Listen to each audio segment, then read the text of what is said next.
장로같이 기도하시겠습니다.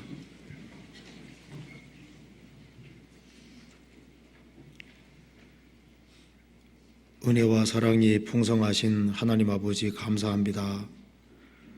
오늘도 저희들을 한자리에 불러 모아주시고 하나님의 말씀을 배우게 해주신 것을 감사합니다. 이 시간 주 성령께서 우리의 마음과 생각을 열어주시고 이 말씀을 통해서 주의 뜻이 무엇인지를 바르게 분별할 수 있는 지혜를 주시고 말씀 가운데 살아갈 수 있는 힘과 용기를 허락해 주시기를 간절히 기도합니다.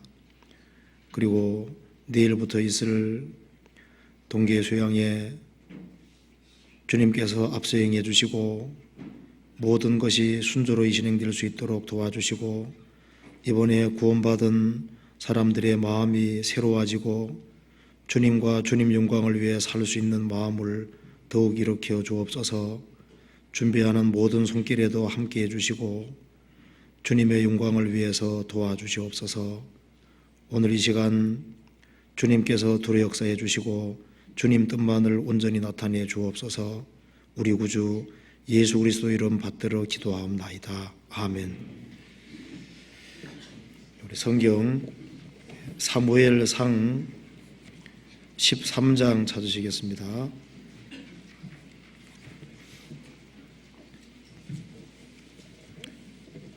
사무엘상 13장입니다. 13장 1절입니다.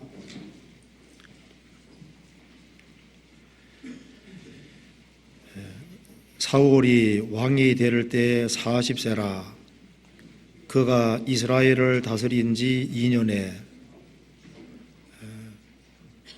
13장 5절입니다. 블레셋 사람이 이스라엘과 싸우려 하여 모였는데 병거가 3만이요 마병이 6천이요 백성은 해변의 모래같이 많더라. 그들이 올라와서 베다웬 동평 믹마스에 진침해 8절입니다.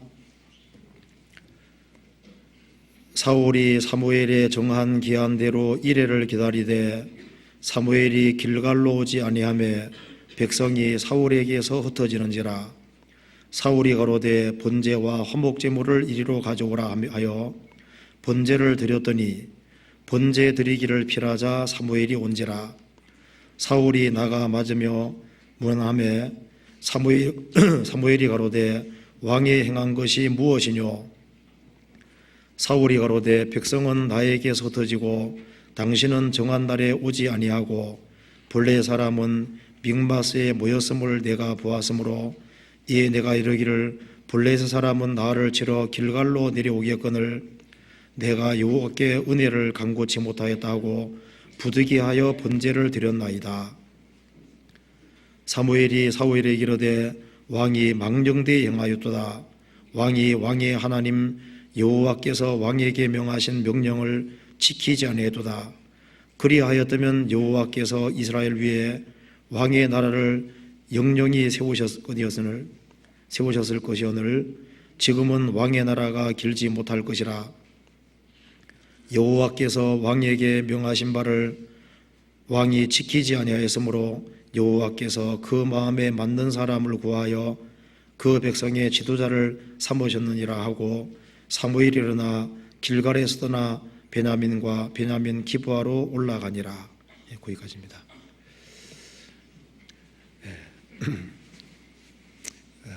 내일이 무슨 날인지 다 아시죠? 제가 오늘 사무엘서를 중심으로 해서 이 구약 시대에 하나님께 기름 부음 받은 사람으로 대표적인 사람이 사울과 다윗입니다. 그래서 이 성경에 보면은 사울은 기름 부음을 받고 신앙생활을 실패한 사람의 대표적인 경우입니다. 그리고 다윗은 기름 부음을 받고 하나님 앞에 신앙생활을 잘한 또 대표적인 경우가 됩니다. 그래서 오늘 사울이 무엇에 실패했는지, 그리고 다윗이 무엇에서 성공했는지 그것을 한번 좀 생각해 보도록 하겠습니다. 그리고 신앙생활에 성공하고 실패하는 관건이 무엇인지 그것을 같이 한번 생각해 보겠습니다. 이 성경에 보면은 사울은 여러 가지 면에서 실패를 했습니다. 사무엘상 13장 보면은 기다리는 문제에서 실패를 했습니다. 그리고 겸손에 있어서도 실패했고, 겸손에서 실패하니까 자연스럽게 순종에서도 실패하고, 그리고 시간 관리에서도 실패하고, 또 회개하는 문제에서도 실패했습니다. 그리고 인생의 마무리에서도 실패했습니다. 그 모든 면에서 완전히 실패한 대표적인 사람이 바로 사울입니다. 다윗은 모든 면에서 성공했습니다. 기다리는 문제에 있어서도 성공했습니다.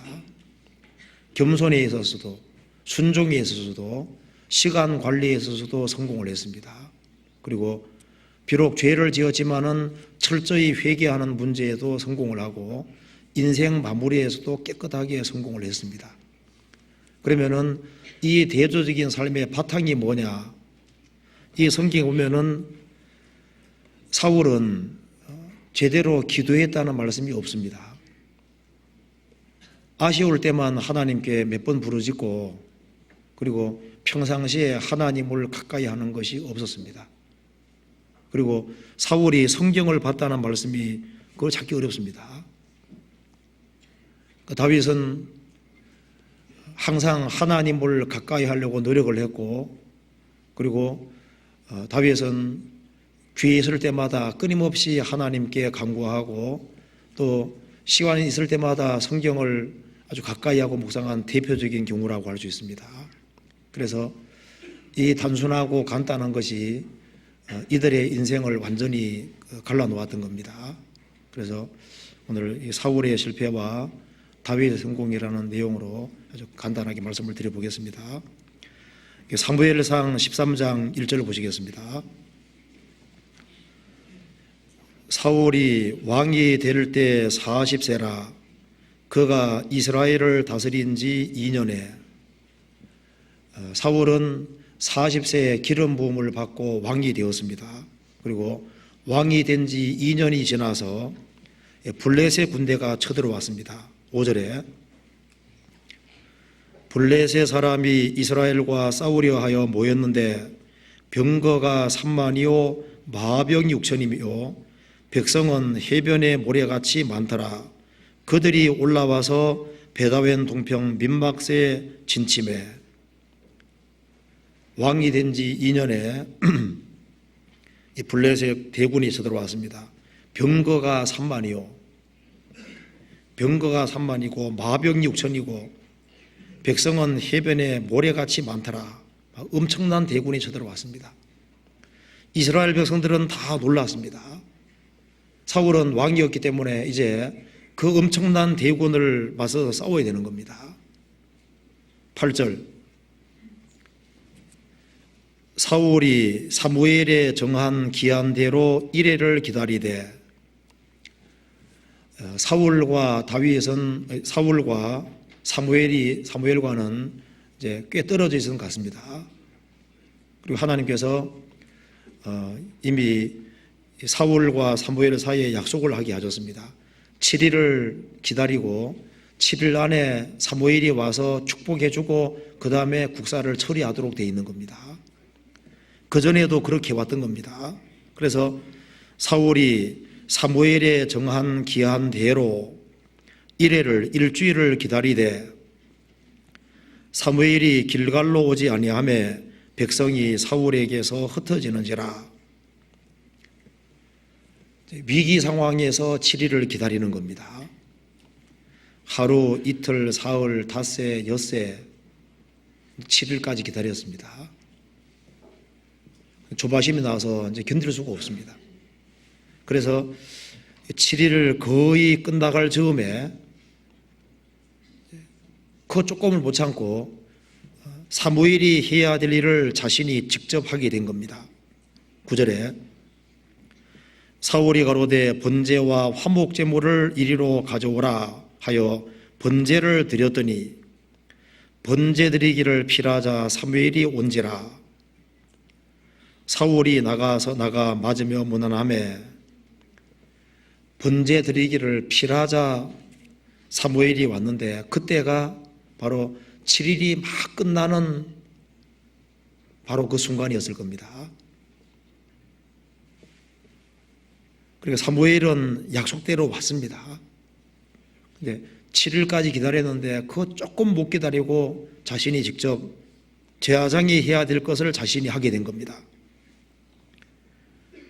사무엘이 보니까 자신이 해야 될 것을 사울이 한 겁니다. 11절 사무엘이 가로되 왕이 행한 것이 무엇이뇨? 사울이 가로되 백성은 나에게 흩어지고 당신은 정한 날에 오지 아니하고. 정한 날에 왔습니다. 블레셋의 사람은 믹마스에 모였음을 내가 보았으므로 이에 내가 이르기를 블레셋 사람은 나를 치러 길갈로 내려오겠거늘 내가 여호와께 은혜를 간구치 못하였다고 부득이하여 번제를 드렸나이다. 사무엘이 사울에게 이르되 왕이 망년대 행하였도다. 왕의 하나님 여호와께서 왕에게 명하신 명령을 지키지 아니하였도다. 7일 기다리라는 것은 하나님의 명령이었던 겁니다.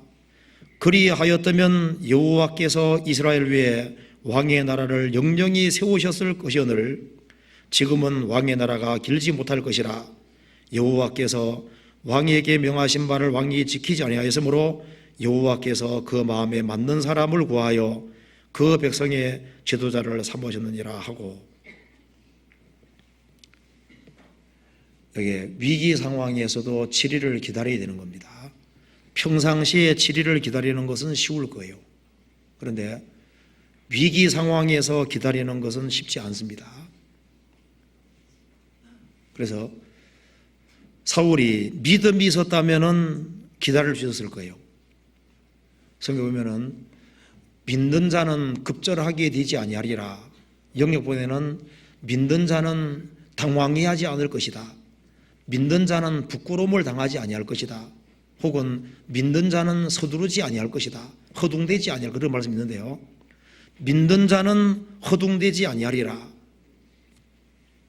만일 사울이 하나님을 향한 확실한 믿음이 있고 그 말씀이 여호와의 명령이라는 걸 확실하게 믿었다면 7일을 끝까지 기다렸을 겁니다. 그 7일이 바로 인간 한계인 겁니다.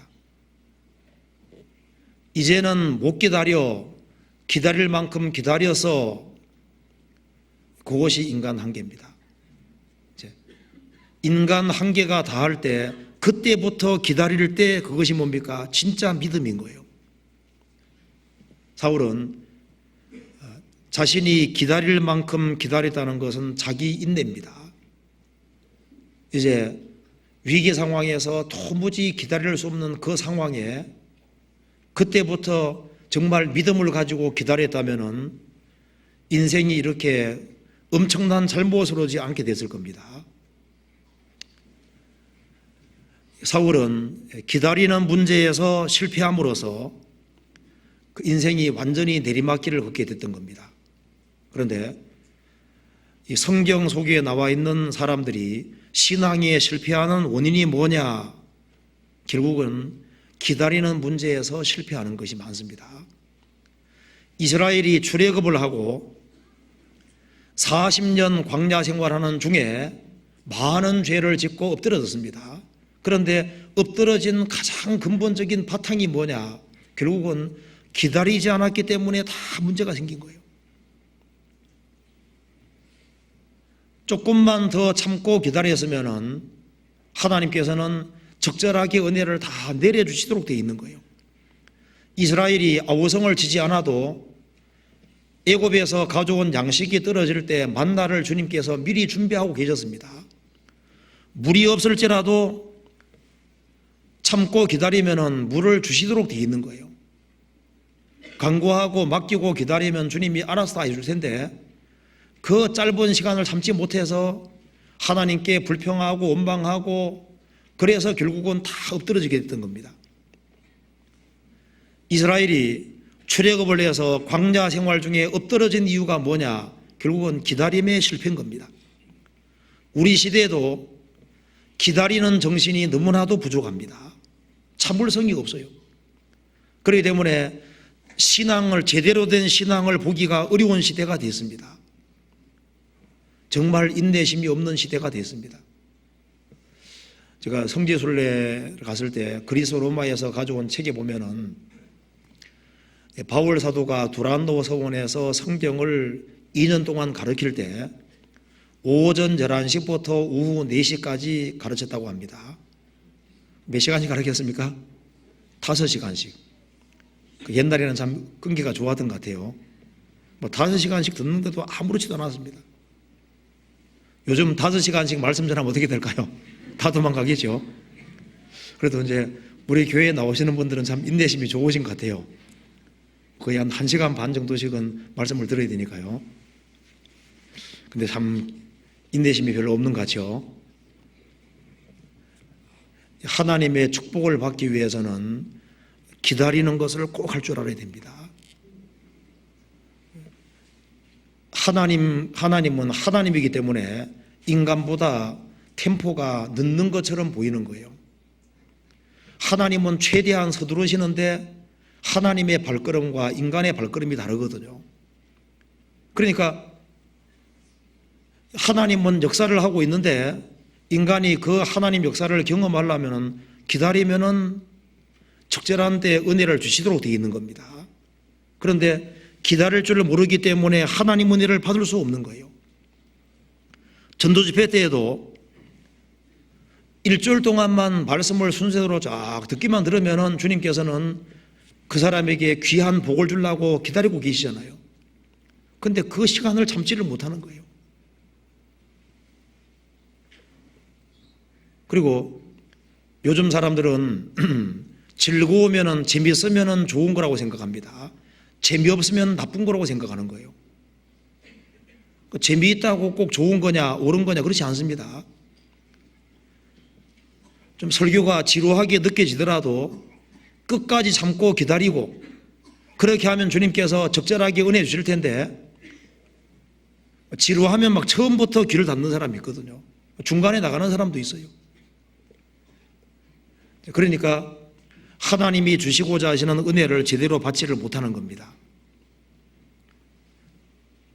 이 사울이 기다리는 문제에서 실패한 이것이 과거 사건으로 끝나는 것이 아니고 우리 시대에도 특별히 성도들도 그럴 수 있는 겁니다. 구원받고 난 이후에도 우리는 기다리는 문제에서 많은 실패를 했을 겁니다.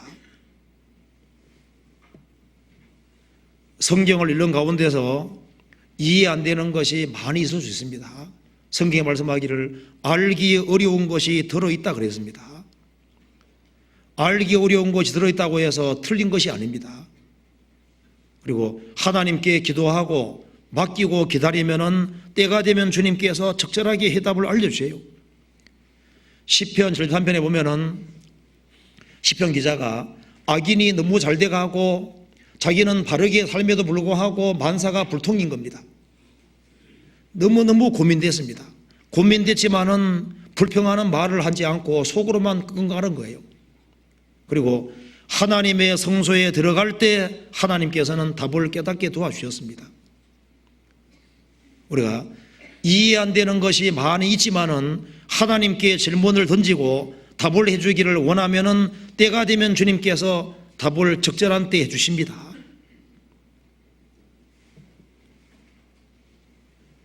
그래서 우리 시대에 기다리는 문제는 아주 심각한 거고 중요한 겁니다. 그리고 선택의 기로에 설 때도 하나님께 묻고 하나님이 응답해 줄 때까지 기다려야 됩니다. 여호와를 경외하는 자 누구뇨? 그 택할 길을 저희 가르치시로다. 여호와를 경외하는 사람에게는 선택의 기로에 설 때 주님께서 무엇을 선택해야 될지 알게 해주신다고 되어 있잖아요. 발이 급하면 곁길로 갑니다. 지식 없는 소원은 선치 못하고 발이 급한 사람은 그러다느니라. 사람이 미련함으로 자기 길을 굳게 하고 마음으로 여호와를 원망하느니라. 또 생을 살아가는 가운데 인생의 굴곡이 있습니다. 도무지 이해 안 되는 문제가 많이 생길 수 있어요. 하나님의 행하신 것을 보라. 하나님이 굳게 하신 것을 누가 능히 굳게 하겠느냐.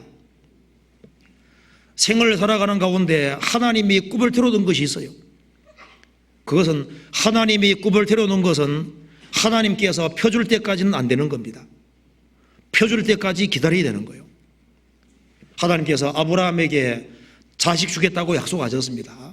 아브라함은 오랫동안 기다려도 자식이 없습니다. 그렇지만 그는 끝까지 믿었습니다. 아브라함이 이같이 오래 참아 약속을 받았느니라.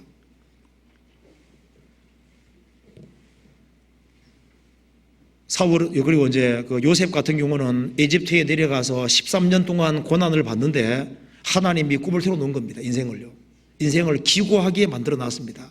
13년이 될 때까지는 안 펴지도록 되어 있는 거예요. 하나님의 굳게 하신 것을 누가 능히 굳게 하겠느냐. 하나님의 굽을 틀어놓은 것은 때가 돼야 펴지도록 되어 있는 거예요. 다윗이 사울 때문에 많은 어려움을 당했습니다. 하나님이 굽을 틀어놓은 것이기 때문에 그 기간이 끝날 때까지는 견뎌야 되는 겁니다. 그래서 다윗은 끝까지 견디고 기다렸습니다. 우리가 성급해서 참지 못해서 손해보는 일이 너무나도 많습니다. 이 가정 문제도 마찬가지입니다. 이 가정 문제라든가 어떤 직장에서도 마찬가지인데요. 조금만 더 참고 양보하고 기다리면 많은 문제는 저절로 풀리도록 되어 있는 거예요. 직장 생활 가운데서도 애매하게 고난받는다 할지라도 애매히 고난을 받아도 하나님을 생각함으로 슬픔을 참으면 이는 아름다우나, 생활 살아가는 가운데 내게 원수가 생겼다 할지라도 내가 원수 갚을 것이 아니라 하나님께 맡기고 기다리는 정신이 필요합니다. 내가 원수를 갚으면 하나님이 하실 일이 없는 거예요. 애매히 고난을 받아도 하나님을 생각함으로 슬픔을 참으면 이는 아름답다. 원수를 갚겠다고 하지 말고 여호와를 기다리라고 성경이 말씀했습니다. 기다리는 사람은 하나님께서 아십니다. 어느 사람 말합니다. 저는 기다릴 만큼 기다렸어요. 어떻게 하면 됩니까? 기다리고 더 기다리면 돼요. 이것이 그냥 빈말이 아니라 실제로 그렇습니다. 조금 더 기다려야 됩니다. 기다리면은 이해되지 않던 많은 것들이 풀리도록 되어 있어요. 하나님은 최대한 빠르게 하고 있는 겁니다. 시편 40편 찾아보시겠습니다. 40편 1절 보시겠습니다.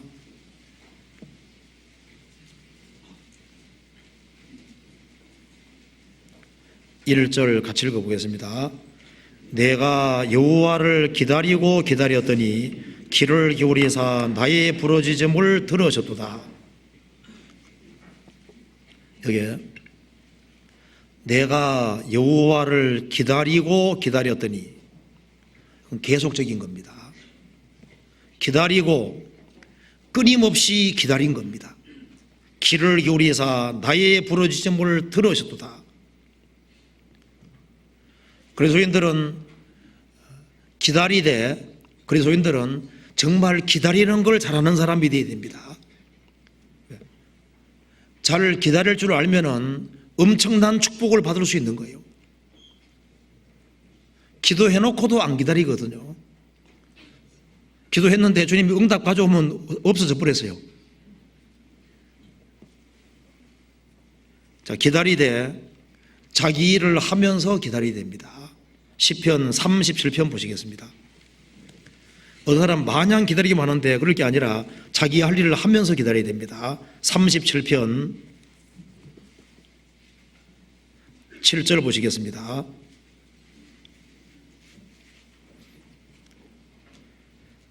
여호와 앞에 잠잠하고 참아 기다리라.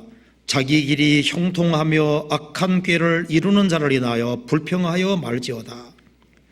여호와 앞에 잠잠하고 참아 기다리라. 하나님의 길이 아닙니다.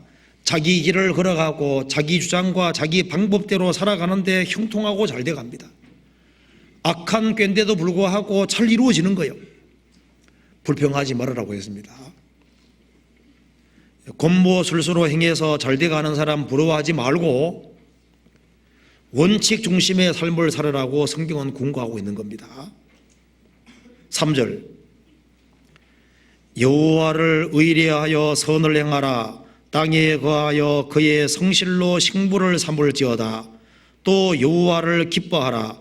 저가 내 마음의 소원을 이루어 주시리로다. 여호와를 기대고 선을 행하라.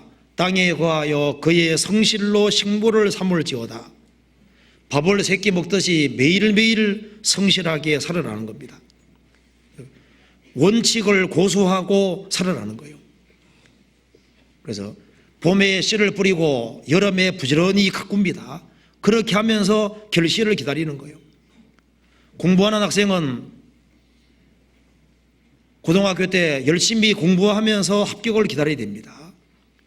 우리가 기다리되 성실 속에서 자기 할 일을 꾸준히 하는 속에서 기다리는 거예요. 우리가 원칙을 고수한다는 것은 중요한 겁니다. 아마 이런 얘기 들어본 분도 있을 겁니다. 이제 어떤 큰 함대가 이제 항해를 하고 있었습니다. 그런데 불빛이 나타난 거예요. 그래서 그 선원 한 사람이 이제 신호를 보냈습니다. 여기 군함이 가고 있으니까 길을 피하라 하니까 상대편에서 연락 오기를 당신이 피하시오 하는 거예요. 아무리 공고해도 안 피하는 거예요.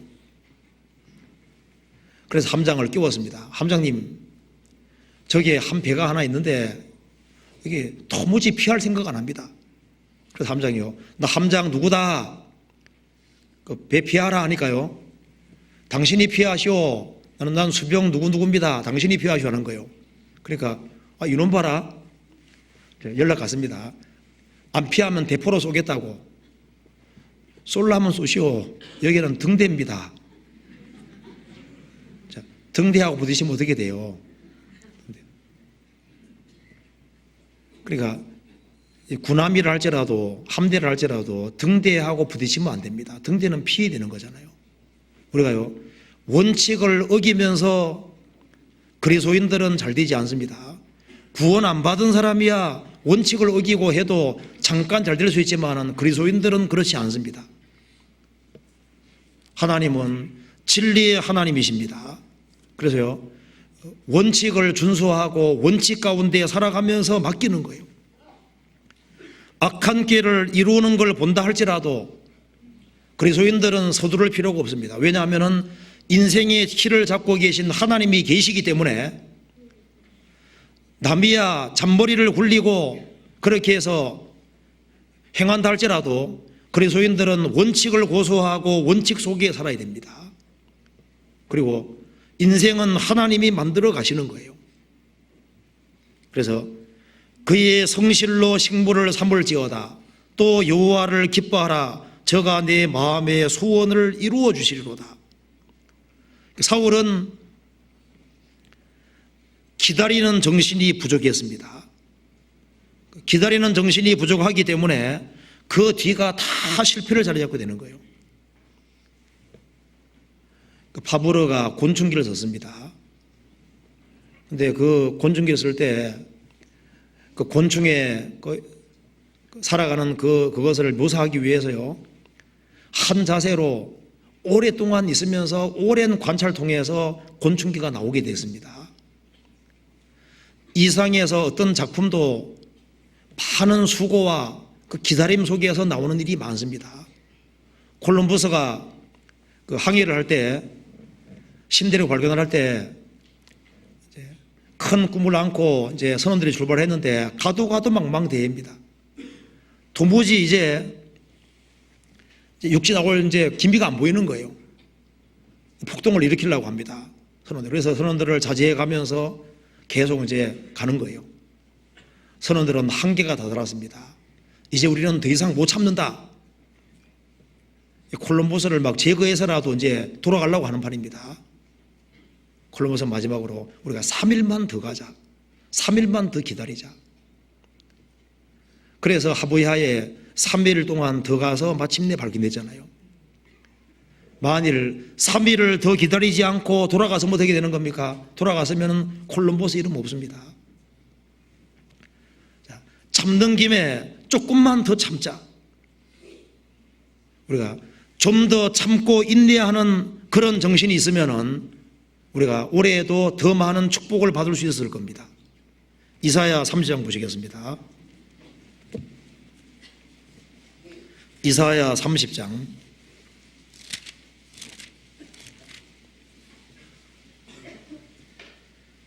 18절 보시겠습니다. 30장 18절입니다. 같이 읽어보겠습니다. 그러나 여호와께서 기다리시나니 이는 너희에게 은혜를 베풀려 하시며 일어나시리니 이는 너희를 긍휼히 여기려 하심이라. 대저 여호와는 공의의 하나님이심이라. 무릇 그를 기다리는 자는 복이 있도다. 여기에 18절에 기다림이란 말이 두 번 나옵니다. 그러나 여호와께서 기다리시나니 이는 너희에게 은혜를 베풀려 하시며, 주님께서는 은혜를 베풀어 주시려고 기다리고 있습니다. 대저 여호와는 공의의 하나님이심이라. 무릇 그를 기다리는 자는 복이 있도다. 주님은 은혜 주시려고 기다리고 우리는 은혜를 받으려고 기다립니다. 그 시간대가 맞으면은 축복을 받게 되는 거예요. 아브라함은 이같이 오래 참아 약속을 받았느니라. 너희가 욥의 인내를 들었다. 욥은 끝까지 참고 견뎠습니다. 그 결과 욥기가 기록이 되고 배나 축복을 받고 그리고 하나님 앞에 정말 위대한 사람이 됐잖아요. 우리 시대에 기다리는 정신이 필요합니다. 사울은 나는 기다릴 만큼 기다렸다고 말하는데 그것이 인간 한계인 거예요. 어느 사람 말합니다. 나는 기다릴 만큼 기다렸다. 이제 그때부터 기다리면은 진짜 신앙인 거예요. 우리가 믿음으로 행할 때 하나님의 축복을 받을 수 있는 겁니다. 내 한계가 닿을 때 그때부터 기다려요. 그러면 주님께서 보십니다. 우리가 믿음으로 행할 때 하나님께서 축복해 주시는 거예요. 사울은 그리고 겸손에서도 실패했습니다. 사무엘상 9장 보시겠습니다. 9장 21절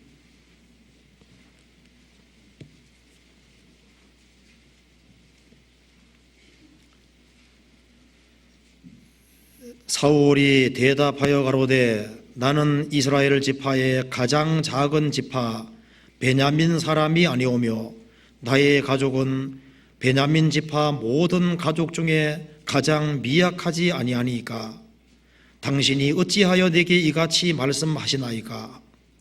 여기서 사울이 기름 부음 받을 때 마음이 이랬습니다. 사울이 말하기를 나는 이스라엘 지파의 가장 작은 지파 베냐민 사람이고 나의 가족은 베냐민 지파 모든 가족 중에 가장 미약하지 아니하니까 그 나 같은 것이 무슨 왕이 되겠습니까?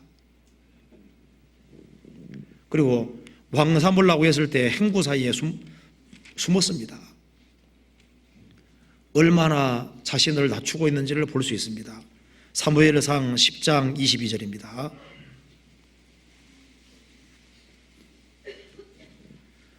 그러므로 그들이 또 여호와께 묻되 그 사람이 여기 왔나이까.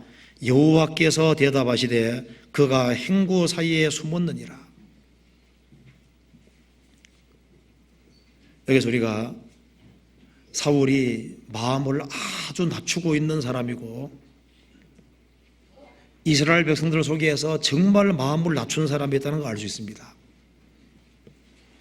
그런데 기름 부음 받고 왕이 된 이후에 마음이 달라졌습니다.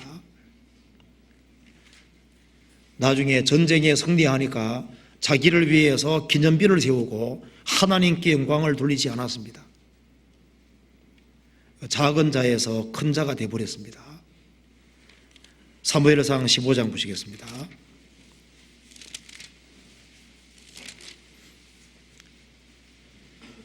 15장 12절. 사무엘이 사울을 만나려고 아침에 일찍 일어났더니 혹이 사무엘에게 구하여 가로되 사울이 갈멜에 이르러 자기를 위하여 기념비를 세우고 돌이켜 행하여 길갈로 내려갔다 하는지라. 사울은 이제 삶이 하나님 중심이 되지 않았습니다. 이제 자기를 위하여 자기 중심적인 사람으로 바뀌어졌습니다. 그래서 이렇게 얘기했습니다. 17절 같이 읽어보겠습니다. 사무엘이 가로되 왕이 스스로 작게 여기를 그때 이스라엘 지파의 머리가 되지 아니하셨나이까. 여호와께서 왕에게 기름을 부어 이스라엘 왕을 삼으시고 됐습니다. 사무엘이 얘기했습니다.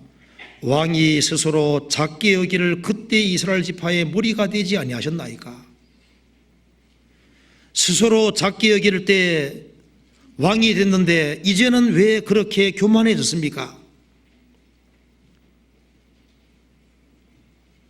하나님 중심이던 사울이 자기 중심으로 바뀌고 자기 명예에 붙잡히고 겸손해서 교만한 사람으로 바뀌어졌습니다. 스스로 작은 자에다가 이제는 스스로 큰 자가 됐습니다. 왜 이렇게 교만하게 됐을까요? 자기의 과거를 망각했습니다. 하나님께 받은 은혜를 망각했습니다. 그리고 백성의 부추김을 받았습니다. 자기가 왕이 된 것이 하나님 은혜로 된 것인데 자기가 무슨 자격이 돼서 된 것처럼 우쭐대고 교만해지고 높아진 거예요. 그래서 전쟁에 승리하고 자기 비석을 딱 세운 겁니다. 자기 힘으로 된 것처럼 과시하고 내세웠습니다. 그래서 이 겸손에서 실패했기 때문에 순종에서도 실패하게 되는 거예요.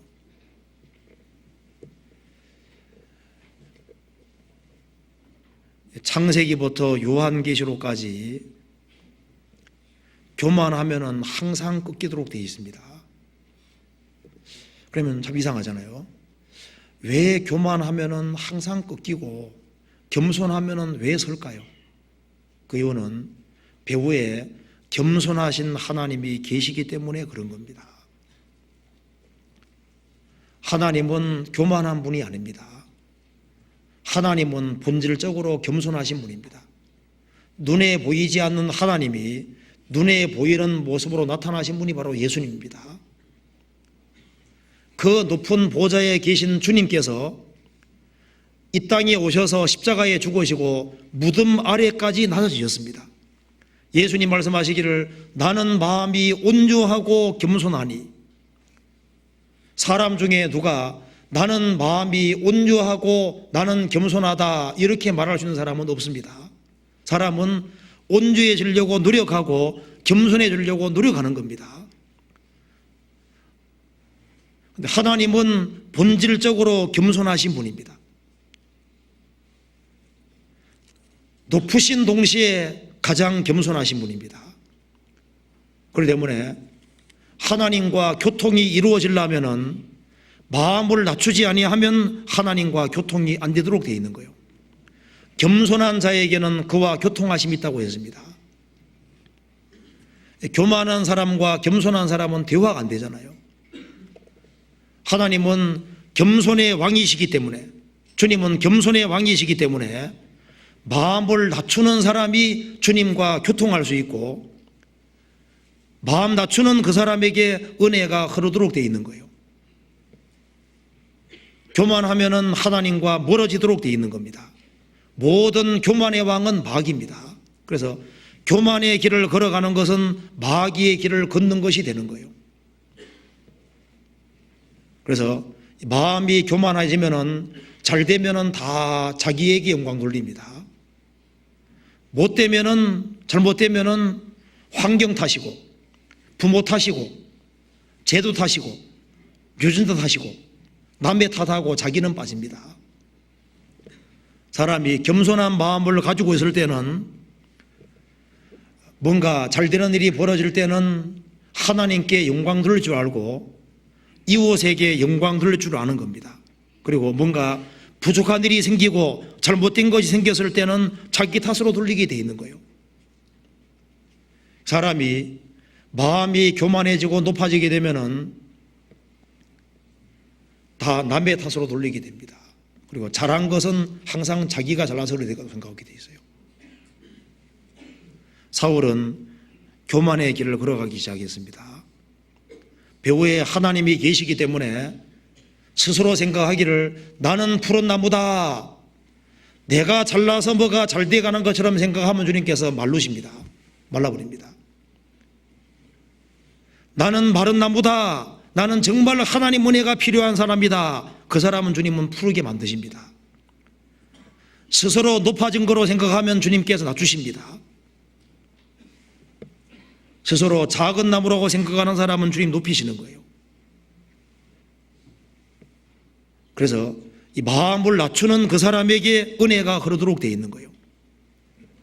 우리가 신앙생활하는 가운데 마음을 낮추면은 주님이 내게 은혜 주신다는 걸 확실히 알 수 있습니다. 하나님께서는 교만한 자는 물리치시고 겸손한 자에게 은혜 주신다 하셨느니라. 겸손한 사람에게 은혜 주시는 것이 사실입니다. 그래서 겸손한 사람은 하나님 은혜를 받을 수 있기 때문에 그 사람은 감사의 사람이 될 수 있는 거예요. 그래서 크게 감사하는 사람은 마음을 크게 낮추는 사람일 겁니다. 마음을 크게 낮추면 낮출수록 더 큰 은혜를 경험하고 알 수가 있는 거예요. 바울 사도는 나는 모든 성도 중에 지극히 작은 자보다 더 작은 나라고 했습니다. 그렇기 때문에 그는 그 마음속에는 항상 하나님 은혜가 넘쳤고, 그래서 그는 하나님의 은혜 속에서 행하고, 그리고 하나님 앞에 크게 영광 돌릴 수가 있게 된 겁니다. 우리가 마음이 높아지게 되면은 무조건 손해본다는 걸 알아야 됩니다. 왜냐하면 하나님이 살아계시기 때문에 그런 겁니다. 마태복음 18장 보시겠습니다. 마태복음 18장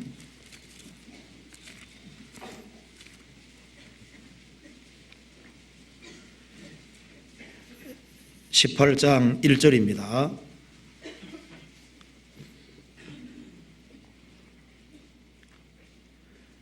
그때 제자들이 예수께 나와 가로되 천국에서는 누가 크니이까? 예수께서 한 어린아이를 불러 저희 가운데 세우시고 가라사대 진실로 너희에게로 노니 너희가 돌이켜 어린 아이들과 같이 되지 아니하면 결단코 천국에 들어가지 못하리라. 4절 같이 읽겠습니다. 그러므로 누구든지 이 어린 아이와 같이 자기를 낮추는 그이가 천국에서 큰 자니라. 천국에서는 누가 큽니까? 라고 예수님께 여쭈었습니다. 예수님이 어린아이를 세우시고 말씀하셨습니다. 너희가 돌이켜 어린 아이들 같이 되지 아니하면 결단코 천국에 들어가지 못하리라. 천국에 들어가는 원리나 커지는 원리나 똑같다는 겁니다. 우리가 천국에 백성이 됐을 때도 애들처럼 낮추었을 때 하나님 은혜가 임해서 구원을 받게 됐습니다. 그럼 천국에 들어갈 때도 낮추어서 들어갔다면은 구원받고 난 이후에 크게 되는 것도 낮추어야 크게 된다 그 말입니다. 그래서 마음을 낮추면은 일단 이득을 보게 돼 있고, 그건 성경의 원칙과 맞기 때문에 그런 겁니다. 그러면서 예수님께서 예를 드셨습니다. 자, 이 마음을 높이면 어떤 문제가 생기느냐? 5절에 보면은 애들을 영접하는 문제를 얘기했습니다. 마음이 높아지면 어떻게 될까요? 애들을 우습게 생각합니다. 애들 오면 저리 가. 애들 무시하잖아요. 그렇죠. 마음 교만해지면 애들을 무시하게 됩니다. 뭐 교회 학교 그까짓 거. 애들이 얼마나 중요한데요. 사실 교회 학교에서 이렇게 봉사하는 사람들을, 애들을 정말 귀하게 여기는 사람은요, 이 마음을 낮추지 아니하면은 정말 낮추었다는 증거가 될 겁니다. 그 마음 낮춰야지 그걸 중요하게 생각하게 되어 있습니다. 그리고 실족게 하는 문제를 더 뒤에 말씀하셨는데요. 왜 실족게 하는 일이 생기냐면 교만해지면은 실족을 시키는 문제가 생기는 거예요. 그리고 10절에 보면은 삼가 이 소자 중에 하나도 없이 여기지 말라. 너희에게 말하노니 저희 천사들이 하늘에서 하늘에 계신 내 아버지 얼굴을 항상 배웁느니라. 사람이 높아지게 되면은 외모로 판단하게 되고 소자를 업신여기게 되고 무시하게 되고 외모로 사람을 판단하는 문제가 생기는 거예요. 사람이 교만해지게 되면은 양 100마리가 있는데 그중 한 마리 잃어먹었으면은 교만한 사람은요, 한 마리 없으면 그만이고 90마리가 있으니까 괜찮다. 그리고 그 뒤에 이제 교회 앞에서 판단받는 죄 문제 얘기했습니다. 교회의 말도 듣지 않거든 이방인과 세리같이 여기라. 이 교회의 말도 안 듣고 이 교회를 무시하고 판단하는 사람은 교만 꼭대기에 올라가 있는 겁니다. 그리고 용서에 대한 얘기를 하면서 형제가 내게 죄범은 몇 번의 용서하리까? 7번까지 하오리까? 예수님 말씀하시기를 70번에 7번을 할지니라. 사람이 교만해지고 높아지면 용서가 안 되도록 되어 있는 거예요. 그런데 마음을 낮추면은 애들을 또 귀하게 생각하게 되죠. 남을 넘어뜨리는 건 꿈에도 생각 못하게 되죠. 양 한 마리가 길을 잃으면은 그 한 마리가 길을 헤맬 텐데 고통스러워하고 안타까워하고 그리고 키우고 찾아내려고 하도록 되어 있잖아요.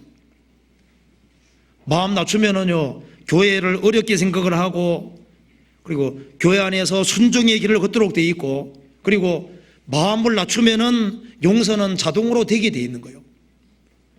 자기가 작아지면은 용서가 될 수 있습니다. 나는 절대 용서 못해. 자기가 커서 그런 거예요. 사람이 지적을 받을 때 마음이 낮은 사람은 나는 그것을 당연히 받을 만한 사람밖에 안 된다 생각하니까 그걸 달게 받고 자기 발전하는 방향으로 가게 되는 거예요. 누가 작은 사람이 지적을 한다 할지라도 그걸 잘 생각해서 그런 면이 있으면 고치려고 하고 그렇게 하게 되잖아요. 그러니까 낮추면은 무조건 이득을 보게 되어 있는 거예요. 이익이고 높이면은 신앙생활에서 엄청난 손해를 보게 되는 겁니다. 마음을 낮추면은 교회의 작은 일도 크게 생각하게 되어 있는 거예요. 그래서 어떤 사람이 아우구스틴에서 물었습니다. 어거스틴 신앙생활의 비결이 뭡니까? 예, 겸손입니다. 두 번째는 뭡니까? 두 번째도 겸손입니다. 세 번째는 뭡니까? 세 번째도 겸손입니다. 주님은 겸손의 왕이십니다. 그래서 우리가 낮은 마음으로 행하고 마음을 낮추고 행할 때 그때 우리 마음속에 은혜가 흐르고 그리고 겸손한 자에게는 하나님의 교통하심이 있습니다. 하나님이 함께 하신다 그 말입니다. 그래서 주님께서 풍성하게 부어주시는 은혜가 있습니다. 교만하면은 넘어지도록 되어 있는 거예요. 사울은 교만한 마음이 들어갔습니다. 그래서 자기가 커진 거예요. 나중에 이제 교만해지니까 지적을 받지 않습니다. 나중에 얼마나 교만해지는지 이제는 제사상까지 막 죽이잖아요. 그래서 교만하면은 꼭 불순종과 연결됩니다. 그래서 겸손과 순종은 연결되어 있고 교만과 불순종은 짝인 거예요. 연결되어 있는 거예요. 사울은 교만해졌기 때문에 자동적으로 불순종하게 된 겁니다. 성경에서 봅시다. 사무엘상 15장입니다.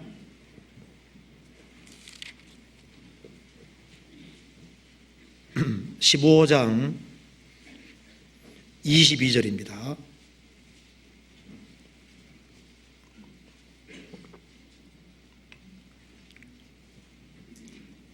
22절 사무엘이 가로되 여호와께서 번제와 다른 제사를 그 목소리 순종하는 것을 좋아하신 같이 좋아하시겠나이까.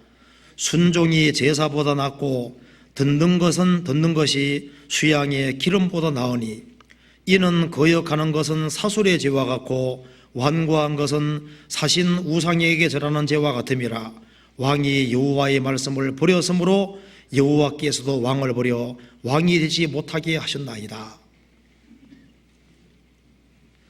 하나님 말씀을 버리는 것이 불순종입니다. 하나님 말씀하시기를 사울에게 아말렉 군대를 진멸하라 그렇게 명령하셨는데 진멸하지를 않았습니다. 그래서 사무엘이 책망했습니다. 여호와께서 번제와 다른 제사를 그 목소리 순종하는 것을 좋아하신 같이 순종하시겠나이까. 순종은 제사보다 나은 겁니다. 하나님 말씀을 듣고 순종하는 것이 수양의 기름보다 나으니 이는 거역하는 것은 사술의 죄와 같고 완고한 것은 사악한 귀신 사악한 신 우상에게 절하는 죄와 같음이라. 순종은 제사보다 낫다고 했습니다. 그럼 왜 불순종했을까요? 자기가 커지고 하나님이 작아졌기 때문에 불순종한 거예요. 그러니까 교만하기 때문에 불순종하게 된 겁니다. 우리가 어릴 때도 가만 생각해 보면요, 초등학교 시절에는 선생님 말씀에 순종 잘하죠. 중학교, 고등학교 올라가면서 이제 머리가 커집니다. 이제 선생님이 작게 보이고 자기가 꽤 컸다는 겁니다. 숙제 허라도 안 해와요. 좀 몇 대 맞으면 되지 뭐. 대학 들어가면 이제 머리가 더 커져가지고 그냥 용감하게 수업 빼먹고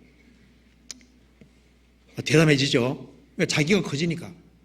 그러니까 상대편이 작아지고 자기가 커지면은 그런 문제 생기는 거예요. 어릴 때 어머니 아버지가 뭐 심부름 시키면 꼭꼭 했습니다. 나이가 좀 들어가면서요, 자기 머리 커집니다. 이제 자기 주관 따라 행하게 되어 있습니다. 그래서 자기가 커지면은 불순종하는 일이 꼭 생기게 되어 있는 거예요. 근데 알아야 될 것은 인간이 아무리 커져도 하나님은 항상 더 크신 분입니다. 사울은 자기가 커지면서 상대적으로 하나님은 작아지게 된 거예요. 자기가 대단한 존재가 됐습니다. 그러니까 하나님이 명령하셔서도 하나님 말씀을 두려워할지 모릅니다. 하나님을 두려워하지 않았습니다. 하나님은 진멸하라고 했는데 진멸하지 않았잖아요. 왜 진멸하지 않았냐면은 뒤에 말하기를 백성을 더 두려워했다고 되어 있습니다. 24절에 사울이 사무엘에게 이르되 내가 범죄하였나이다. 내가 여호와의 명령과 당신의 말씀을 어긴 것은 내가 백성을 두려워하여 그 말씀을 청종하였음이니이다. 하나님보다 눈에 보이는 백성을 더 두려워했습니다. 하나님은 진멸하라고 했는데 백성은 진멸하지 말자, 아깝다, 진멸하지 말자 했는데 하나님 말씀을 어기고 인간의 말을 들었습니다. 사람을 두려워하면 올무에 걸리가 되거니와 여호와를 의지하는 자는 안전하니라. 사울이 하나님을 의지했다면 정말 죽였을 텐데, 다 진멸했을 텐데 하나님을 두려워하지 않았습니다. 사람을 하나님보다 더 두려워했습니다. 그래서 자기가 커지면은 그 교만의 길을 걷게 되고, 교만하면은 불순종의 길을 걷게 되는 겁니다. 사울은 결정적으로 하나님 말씀에 불순종했습니다. 그 명백한 하나님 말씀, 하나님이 직접 내려주신 그 말씀을 과감하게 어기는 길을 택했습니다. 그래서 왕이 여호와의 말씀을 버렸으므로 여호와께서도 왕을 버려 왕이 되지 못하게 하셨나이다. 내가 나의 인내의 말씀을 지켰은즉 또한 내가 너를 지켜. 하나님 말씀을 지키는 사람을 주님 지켜주시는 거예요. 하나님의 명백한 말씀을 버리는 사람은 하나님을 버리는 사람이 되는 겁니다. 순종하는 문제에서 실패했습니다. 우리가 하나님께 쓰임받기 위해서 순종하는 것을 반드시 배워야 됩니다. 왜 순종하는 것을 꼭 배워야 되냐 하면은, 하나님은 창조주시고 이 우주 만물은 하나님께서 만드신 겁니다. 피조물입니다. 그러니까 창조주와 피조물이 있을 때 피조물은 창조주보다 클 수가 없는 거예요. 제가 만일 컵을 만들었으면은 컵은 지음받은 것이기 때문에 지은 자보다 클 수 없습니다. 그러니까 창조주가 계시고 모든 것은 피조물이기 때문에 당연히 위아래가 성립하게 되는 거예요. 그래서 위가 있고 아래가 있고, 그래서 하나님께서 모든 인간 관계를 위아래가 있게 만들어 놓으셨습니다. 그래서 자녀가 태어나면 부모와 자녀 관계가 되지 않습니까? 부모는 자녀보다 위에 있게 되는 거예요.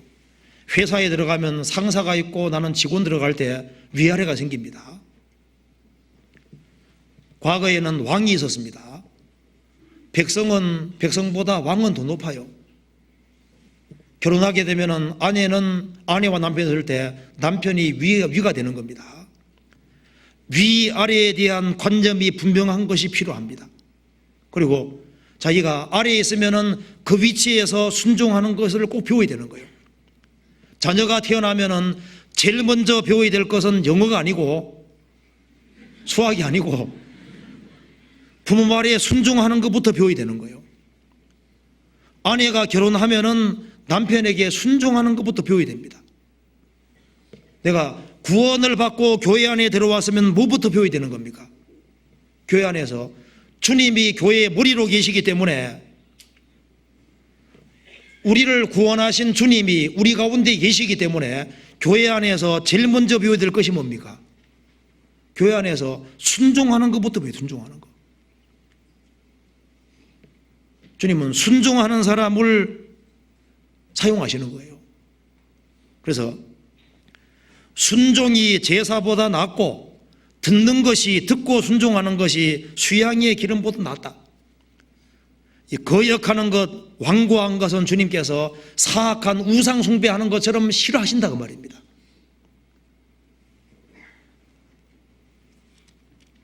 그러면 어떤 사람이 순종할까요?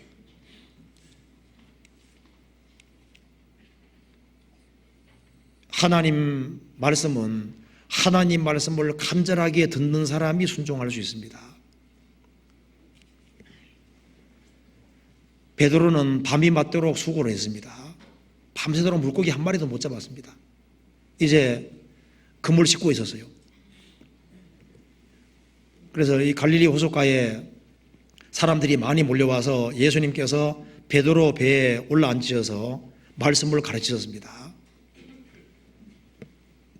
베드로는 오랫동안 예수님 말씀 들었습니다. 예수님 말씀하시고 난 이후에 말씀하셨죠. 깊은 데로 가서 그물 내려 고기를 잡으라. 시몬 베드로가 말했습니다. 선생이여, 우리가 밤이 맞도록 수고하여서 대 얻은 것이 없지만은 말씀에 의지하여 그물을 내리리다 하고, 그리한즉 그물에 얼마나 고기가 많이 잡혔는지 찢어질 만큼 잡힌 거예요. 난생 처음으로 그렇게 많이 잡혔습니다. 베드로는 피곤한 상태였습니다. 어째서 다시 깊은 데로 갈 수 있었을까요? 예수님 가장 가까이에서 충분히 말씀을 들었습니다. 말씀을 충분히 들었기 때문에 그 마음에 감동이 되고 자원하는 심정이 생기고, 그래서 밤새도록 수고했지만 얻은 것이 없지만은 말씀에 의지하여 내가 금을 드리리이다. 그 말씀에 순종할 수 있었습니다. 우리가 이 교회 안에서도 누가 하나님 말씀에 순종하느냐, 사실 하나님 말씀을 가까이에서 열심히 듣는 사람이 하나님 말씀을 순종합니다.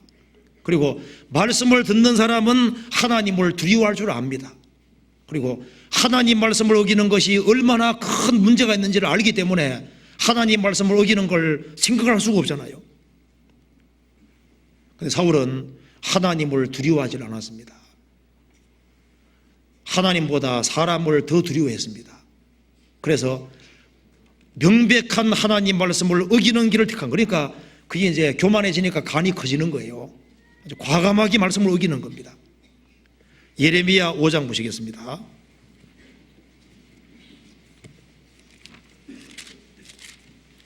예레미야 5장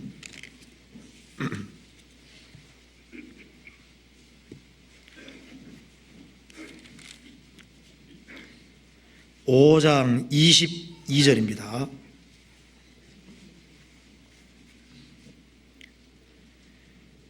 여호와께서 말씀하시되 너희가 나를 두려워하니 하느냐, 내 앞에서 떨지 아니하겠느냐. 내가 모래를 두어 바다의 계한을 삼되 그것으로 영원한 계한을 삼고 지나치지 못하게 하였으므로 파도가 흉룡하나 그것을 이기지 못하며 뛰노나 그것을 넘지 못하느니라. 그러나 너희 백성은 배반하며 폐역하는 마음이 있어서 이미 배반하고 갔으며. 예레미야 당시에 이스라엘 백성들은 하나님 백성이라고 하면서도 하나님 말씀을 과감하게 넘어서는 사람들이었습니다. 그래서 하나님 말씀하셨습니다. 너희가 나를 두려워하니 하느냐, 내 앞에서 떨지 아니하겠느냐. 내가 모래를 두어 영원한 계한을 삼되, 바다에 모래가 있습니다. 파도가 흉룡하지만은 모래 앞까지 와서 다시 갑니다. 이 광대한 파도도 하나님 말씀을 두려워해서 모래라고 하는 이 금을 넘지 않는데, 이스라엘 백성들은 과감하게 하나님의 명백한 말씀을 어기는 길을 택했다 그 말입니다. 교만해서 과감하게 넘어서는 거예요. 그래서 바벨론에 의해서 심판을 받게 되는 문제가 생기게 되었습니다.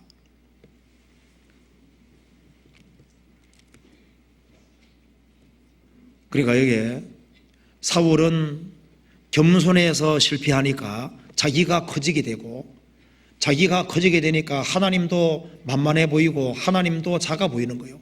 하나님 백성보다도 작아 보입니다. 그러니까 하나님 말씀을 과감하게 어기는 길을 택했습니다. 고의적으로 의도적으로 하나님 말씀을 어기는 길을 택한 겁니다. 이 성경에 명백한 말씀이 주어져 있는데 이것이 명백한 하나님 말씀인 걸 알면서도 과감하게 어기는 사람은요, 진짜 위험한 사람입니다.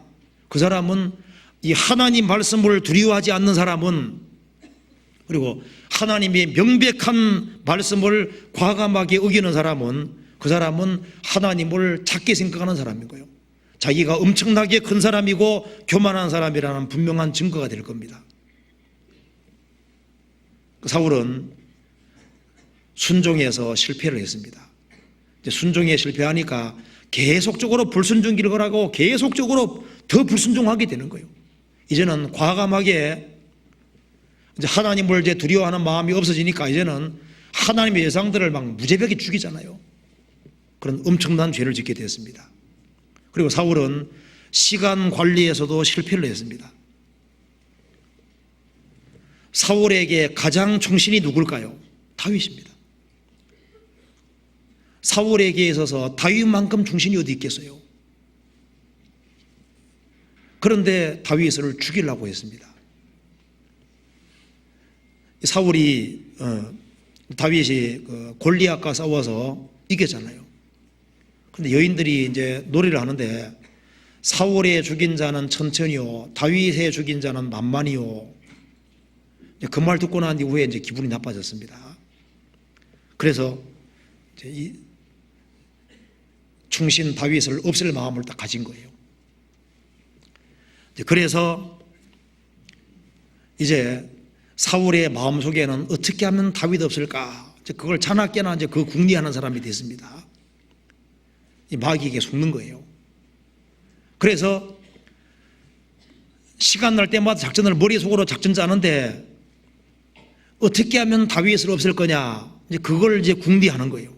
그래서 사울은 자기에게 주어진 시간을 자기를 성찰하고 자기를 반성하고 하나님 앞에 잘못한 것에 대해서 돌이키고 바른 마음으로 살기를 생각을 하고 그리고 인생을 어떻게 주님 앞에 바르게 살 것이냐 그것을 생각하는 것이 마땅했습니다. 왜? 기름 부음 받은 사람이었잖아요. 그런데 백성을 동원해서 다윗을 죽이는데 오랜 세월을 보냈습니다. 이 사울의 머릿속을 뒤져보면은 다윗이 마음속에 딱 들어가 있는 거예요. 머릿속에 들어가 있습니다. 오로지 다윗을 없앨 생각을 다 가지고 있는 거예요. 그것이 완전히 속은 겁니다. 그래서 시간의 상당히 많은 부분을 다윗 잡으러 보냈는데 그 시간은 완전히 잘못된 시간인 거예요. 시간 관리에서 철저히 실패를 했습니다. 시간을 엄청나게 낭비하는 사람이 된 거예요. 성도를 핍박하는 거기에 시간을 보냈던 겁니다. 그런데 사울만 시간을 헛된 데 보내느냐? 아닙니다. 우리 피아노에 주시던 우리 그 한 자매님 있지 않습니까? 그 자매님이 이제 암 걸려서 한 1년 투병 하시다가 주님 품에 가셨는데 그분은 정말 신앙생활 열심히 하시던 분이었습니다. 그런데 이제 암이 걸려서 이제 인생이 얼마 안 남았을 때 같이 얘기를 하면서요. 참 구원받은 그리스도인들이 이해가 안 된다는 거예요. 자기는 시한부 인생을 살아가니까 시간이 그렇게 아까운데 시간을 막 보내는 것이 쓸데없는 그 잡담으로 시간 보내고 그 시간에 봉사하고 할 일이 너무나도 많은데 그 시간을 막 보내는 거 보고 너무너무 안타까워가지고요. 자기가 병들고 나니까 더 시간이 아까운 거예요. 그 단 한 번밖에 없는 시간, 오늘 하루는 지나가면 없는 거지 않습니까? 근데 시간을 막 보내는 걸 보고 너무 안타까워하더라고요. 사울만 시간을 엉뚱한 데 보내는 게 아니고요. 그리스도인들도 시간을 잘못 보내는 일이 많습니다.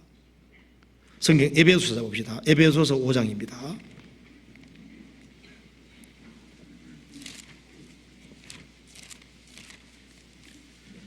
에베소서 5장 15절입니다.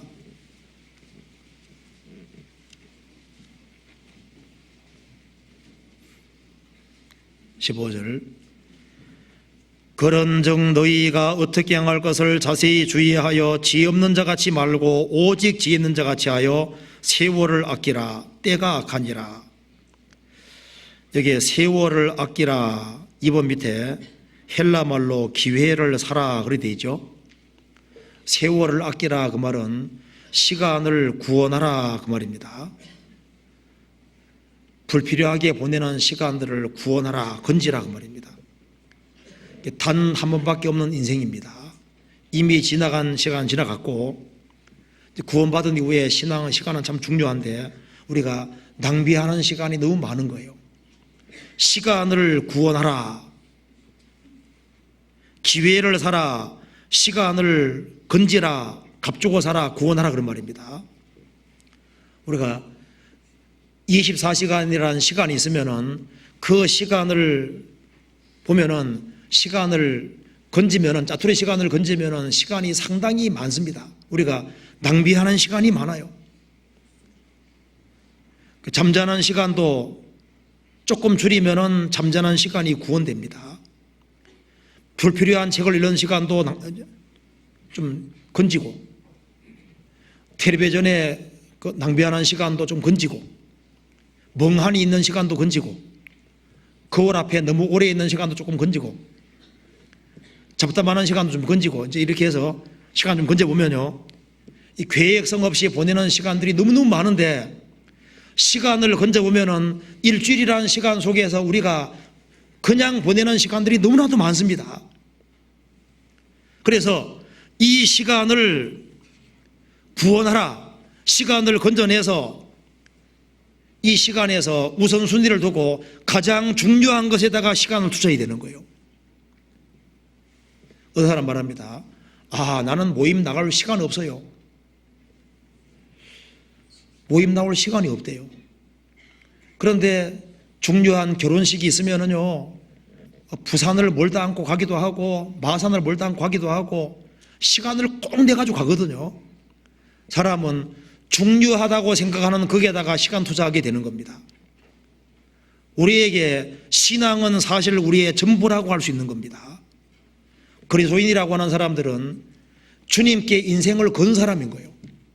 그래서 주님이 죽으시고 부활하신 것이 사실이고 이 성경이 하나님의 말씀인 것이 사실이고 이 성경대로 내가 구원받은 것이 사실이라면은, 그러면은 우리는 너무나도 잘한 선택을 한 것이 되는 겁니다. 예수님이 죽으시고 부활하신 것이 아니고 이 성경이 하나님 말씀이 아니라면은, 그러면은 우리 인생은 다 부도나는 게 되는 거예요. 그리고 주님이 죽으시고 부활하신 것이 사실이고 주님이 나를 구원하신 것이 사실이라면은 우리에게는 신앙생활은 가장 중요한 것이 되는 겁니다. 그래서 시간을 최대한 구원해서 건져서 우리가 주님께 시간을 드리고 교제하는 데 시간을 드리고 전도하고 봉사하는 그 시간을 최대한 시간을 전략하기 위해서 중요한 데다가 시간을 투자해야 되는 거예요. 시간을 선정해야 됩니다. 그리고 누가 내게 어떤 얘기를 한다 할지라도 그걸 너무 깊이 마음에 담아두지 말고 불필요한 얘기들은 딱 쳐내는 게 좋거든요. 누가 홧김에 내게 무슨 얘기 했다, 그걸 하루 종일 가지고 있지 말아요. 누가 내 마음을 확 긁었다, 그걸 빨리 던져버려야 되는데 그것을 가지고 있습니다. 맨날 며칠 묵상을 하는 거예요. 어떤 사람은 1년씩도 가지고 갑니다. 그러다가 시간을 다 보내는 거예요. 내가 어떻게 보복할까? 저 사람이 내게 나도 해겠다, 언젠가 복수한다, 그거 마음 바른 게 아니지 않습니까? 그렇게 해서 보낼 시간 없습니다. 형제들아, 내가 이 말을 하노니 때가 단초가의 증거로 안에 있는 자는 없는 자같이 하며 우는 자들은 울지 않는 자같이 하며 아내가 있든 없든 그런 것에 대해서 너무 심각해지지 마라, 그 말입니다. 우리가 진짜 심각해야 될 것은 내가 신앙생활을 바르게 하고 있느냐 안 하느냐, 거기에 대해서 심각해야 되는 거거든요. 누가 내게 잘해주고 못해주는 그 부차적인 거예요. 사울은 시간을 잘 보냈습니다. 사울 보면요, 도대체 신앙생활을 뭘 하는지 신앙 여기 보면은 시간을 엉뚱한 데 다 보내고 있는 거예요. 이것이 그리스도인의 모습일 수도 있거든요. 그 주님이 주시는 시간인데 시간을 불필요한 곳에 너무 많이 보내서 신앙이 성장하지 못하고 신앙적으로 퇴보하고 마귀 시험에 걸려서 올무에 빠져서 그 헤어나지 못하는 일이 생길 수도 있습니다. 우리가 시간은 너무 중요한 겁니다. 그래서 시간을 선정해서 최대한 시간을 가장 중요한 것에 먼저 드리는 그거 신경 써야 됩니다. 우리가 다른 건 몰라도 신앙생활을 하는 데는 성공할 필요가 있습니다. 어떤 사람이 왕을 찾아갔습니다. 왕이여, 내가 성공하고 싶으니까 성공할 수 있는 길 좀 알려주십시오. 그렇게도 성공하고 싶냐? 성공하고 싶습니다. 그래서 시장통에 데려갔습니다. 그래서 물 항아리를 이게 하고 이 복잡한 시장 바닥을 돌아오는데 물 한 방울이라도 흘리면은 너는 내 칼에 맞아 죽을 거다. 그래도 해보겠냐? 그래도 한 번 죽지 두 번 죽겠습니까? 하고 해보겠다는 거예요.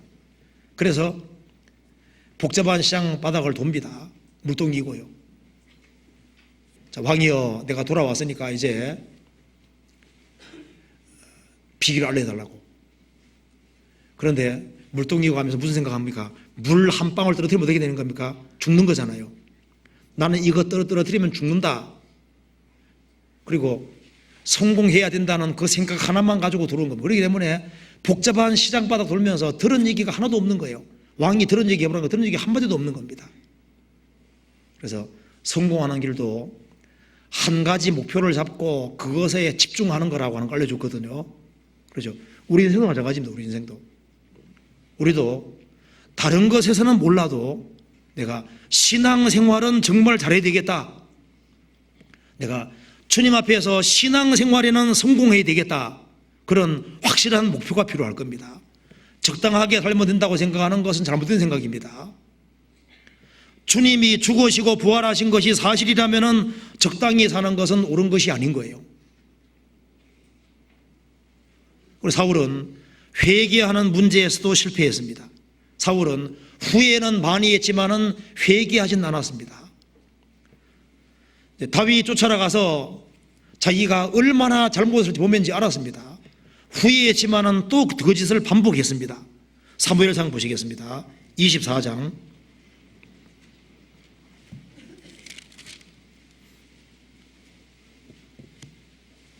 16절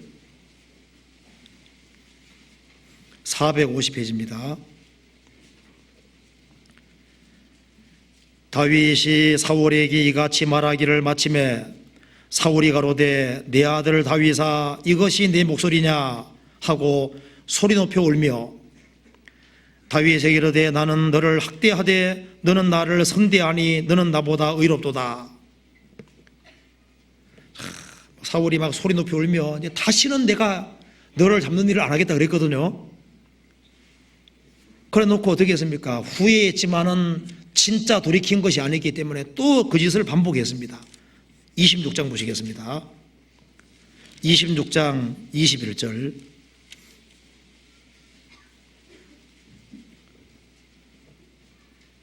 26장 21절 사울이 가로되 내가 범죄하였도다. 내 아들 다윗아 돌아오라. 내가 오늘 내 생명을 귀중히 여겼은즉 내가 다시는 너를 해하려 하지 아니하리라. 내가 어리석은 일을 하였으니 대단히 일을 못되었도다. 후회하는 것처럼 보였습니다. 회개하는 것처럼 보였습니다. 그런데 회만 하고 개는 안 했습니다. 후회까지만 하고 돌이키지 않았어요. 그는 범죄한 이후에도 하나님과 올바른 관계를 회복하지 않았습니다. 그래서 사울은 더 악화돼서 결국에는 하나님의 심판을 받고 죽게 되는 거예요. 그는 끝까지 회개하지 않았습니다. 돌이키지 않았습니다. 그래서 나중에 인생 마무리에서도 실패했습니다. 사울은 막판에 하나님께 기도해도 하나님 응답이 없습니다. 그러니까 이제 엔돌에 신접한 여인 찾아갔습니다. 하나님께서 특별히 사무엘을 나오게 해서 책망했잖아요. 너는 그 다음날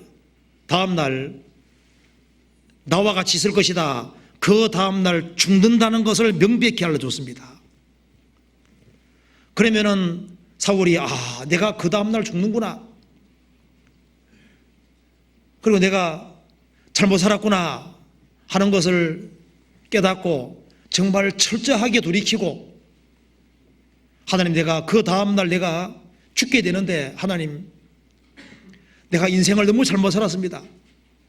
정말 저를 용서해 주시고 그러게 정말 중심에서 정말 돌이켰다면은 전쟁터에서 엎드려도 죽지는 않게 하셨을 겁니다.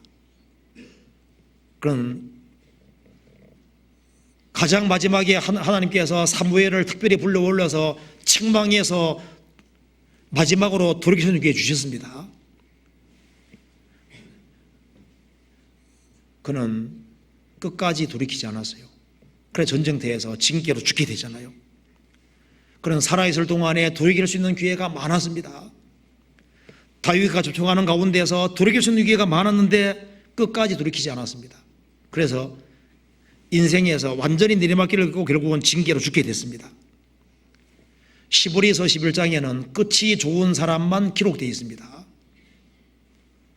시브리서 11장에 솔로몬이 기록이 안 되어 있잖아요. 솔로몬은 잠언, 전도서, 아가 쓴 사람입니다. 성경 3권 쓴 사람인 거예요. 그런데 인생 끝에 잘못했습니다. 그래서 끝이 안 좋았고 끝이 안 좋았기 때문에 기록이 안 되어 있습니다. 그런데 삼손 같은 경우는 비록 죄를 지었지만 막판에 정말 회개하고 돌이켰잖아요. 그래서 삼손은 믿음의 사람으로 나옵니다. 그러니까 사울은 모조리 실패했습니다. 기다리는 문제에서 실패하고, 겸손에서 실패하고, 순종에서 실패하고, 시간 관리에도 실패하고, 회개에도 실패하고, 인생 마무리에서도 실패했습니다. 그에 비해서 다윗은 달랐습니다. 다윗은 모든 면에서 성공했습니다. 그는 기름 부음을 받은 이후에 하나님의 주시는 단련을 끝까지 견뎠습니다. 그는 정말 기다릴 줄 아는 사람이었습니다. 사울에게 핍박을 많이 받았지만은 어떻게 했습니까? 많은 눈물 골짜기를 통과했지만은 그는 끝까지 기다렸습니다. 그 하나님의 약속을 믿었습니다. 나중에 왕이 된다는 그 약속을 믿었고 끝까지 견디고 그 하나님 약속이 이루어지는 것을 봤습니다. 왕이 된 이후에도 다윗은 어떻게 했습니까? 항상 하나님께 묻고 행하고 하나님의 다스림 속에서 행동을 했던 겁니다. 아마 구약 성경 속에서 기다리는 걸 잘하는 사람으로 둘째가라면 서러운 사람이 다윗일 거예요. 다윗은 기다리는 정신에서 투철했습니다. 그는 참고 견디고 하나님 약속을 바라고 하나님 응답을 바라고 기다리는 것은 정말 잘하는 사람이었습니다. 그리고 내가 기다리고 기다렸더니 그 말하는 사람도 다윗입니다. 그리고 다윗은 겸손에서도 성공했습니다. 시편 131편 보시겠습니다. 131편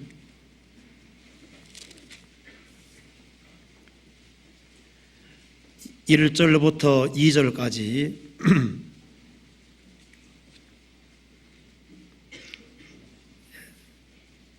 같이 읽어보겠습니다.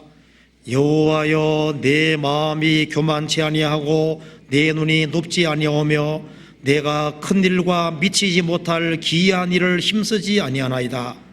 실로 내가 내 심령으로 고요하고 평온케 하기를 젖된 아이가 거미 품에 있음 같게 하였나니 내 중심이 젖된 아이와 같도다. 이 다윗이 기도했습니다. 여호와여, 내 마음이 교만치 아니하고 내 눈이 높지 아니하며 내가 큰 일과 미치지 못할 기이한 일을 힘쓰지 아니하나이다. 실로 내가 내 심령으로 고요하고 평온케 하기를 젖된 아이가 거미 품에 있음 같게 하였나니 내 중심이 젖된 아이와 같도다. 다윗은 하나님으로 만족하는 사람이었던 겁니다. 다윗은 자신이 하나님 앞에서 얼마나 미숙한 사람인지를 알고 있습니다. 여기에 젖된 아이가 그 어미 품에 있음 같게 하였다. 하나님을 어머니처럼 묘사하고 있습니다. 어머니 품에 있는 젖된 아이. 어머니 품 안에 있으니까 어머님으로 충분히 만족이 되잖아요.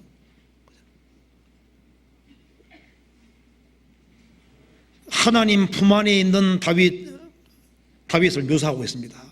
그리고 어머니 품에 안겨서 어머니 얼굴 쳐다보는 것처럼 다윗은 하나님 품에 안겨서 하나님 얼굴을 쳐다보고 있는 겁니다. 하나님이 가까이 계시다는 걸 알거든요. 그리고 여기에 내 심령으로 고요하고 평온케 하기를, 다윗은 마음이 만족이 되어 있습니다. 정말 하나님으로 자족하는 마음이잖아요. 그래서 자신을 어머니 품에 있는 아이라고 묘사했습니다. 하나님 앞에서 자기는 어린아이와 같은 존재다 그 말입니다. 그리고 하나님 품에서 하나님으로 만족하고 하나님 얼굴 쳐다보는 것으로 만족하고 하나님이 자기와 함께 있는 것으로 만족하는 거예요. 그래서 세상적인 것을 부러워하지 않았습니다. 그래서 그는 하나님 품에 안겨 있는 거예요. 왜냐하면 그는 마음을 지극히 낮추고 있었고 하나님과 교통 속에 있었던 거예요. 다윗은 정말 마음이 낮은 사람이었습니다.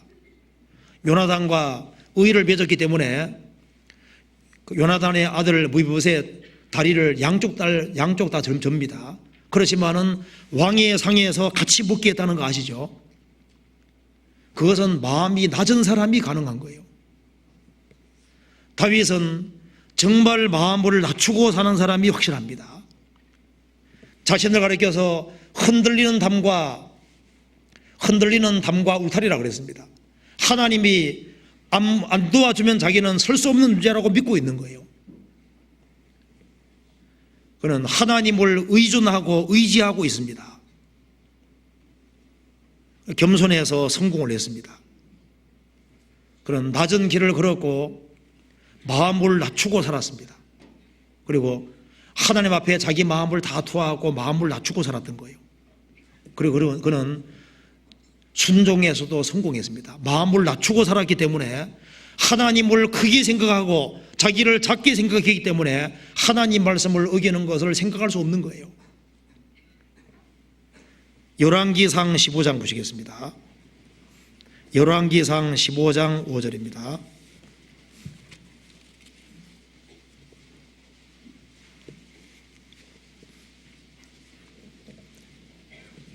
(15장 5절) 541페이지입니다. 이는 다윗이 햇사람 우리아일 외에는 평생에 여호와의 보시기에 정직히 행하고 자기에게 명하신 모든 일을 어기지 아니하였습니다. 다윗이 햇사람 우리아일 외에는 평생에 여호와 보시기에 정직히 행했다. 그리고 하나님의 말씀을 어기지 않았다. 그는 순종의 길을 걸어갔던 겁니다. 순종에 성공했습니다. 그는 마음을 낮추었기 때문에 순종할 수 있었습니다. 마음을 낮추었고 그의 마음 낮춘 사람에게 주님이 은혜를 주시고 능력을 주시고 힘을 주셨기 때문에 그는 순종할 수 있었던 겁니다. 그리고 그는 시간 관리에서도 성공했습니다. 그는 철저히 하나님께 매달렸습니다. 시편 읽어보면은 다윗이 고난 받을 때에도 어떻게 했는 줄 아시죠? 고난 받을 때에도 하나님께 찬송하고 기도했습니다. 눈물이 있을 때에도 주님께 매달렸다는 거 아시죠? 그리고 그는 왕이 되었을 때도 시간을 알차게 보냈습니다. 왕이 되었을 때도 하나님을 가까이 했습니다. 다윗은 말하기를 밤마다 내 심장이 나를 교훈하도다. 그는 매일 자기 반성의 삶을 살았습니다. 그래서 다윗은 시간을 철저하게 보낸 대표적인 사람입니다. 다윗은 왕이었기 때문에 얼마나 바빴겠습니까? 그렇지만은 그럼에도 불구하고 새벽전에 일어나서 하나님을 가까이 하고 그리고 정말 하나님을 가까이 하려고 노력을 했습니다. 그리고 다윗은 회개에서도 성공했습니다. 비록 살인죄와 간음죄를 지었지만은 그 문제에서 아주 철저히 회개하고 다시는 그런 일이 없었습니다. 주님께서 그를 끝까지 귀하게 사용하셨습니다. 그는 자기가 죄를 짓고 난 이후에 너무나도 크게 회개했다는 거 아시죠? 시편 6편 보시겠습니다.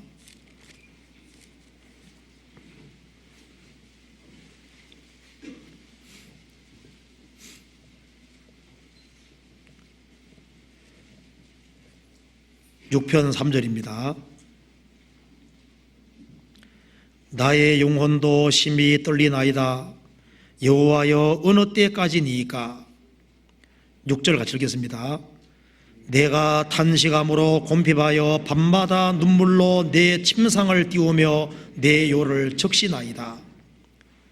내가 탄식함으로 곰핍하여 밤마다 눈물로 내 침상을 베띄우며 내 요를 적시나이다. 침상을 띄울 정도면 눈물 많이 흘렸다는 겁니다. 정말 자기가 죄 지은 것을 철저히 돌이키고 그리고 하나님께서 그가 회개하는 걸 도와주셨고 진짜 회개했습니다. 그는 구원의 즐거움이 깨졌지만은 구원의 즐거움이 회복이 됐습니다. 그리고 그는 회개에도 성공했고 인생 마무리에도 성공했습니다. 그는 끝까지 주님 앞에 귀하게 쓰임 받았습니다. 시편 71편 보시겠습니다. 71편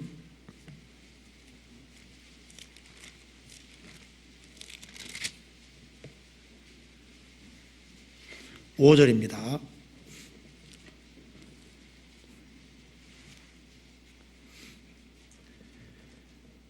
여호와여, 주는 나의 소망이시오 나의 어릴 때부터 의지시라. 17절입니다. 17절 18절 같이 읽어보겠습니다. 하나님이여, 나를 어려서부터 교훈하셨으므로 내가 지금까지 주의 기사를 전하였나이다. 하나님이여, 내가 늙어 백수가 될 때에도 나를 버리지 마시며 내가 주의 힘을 후대에 전하고 주의 능을 장래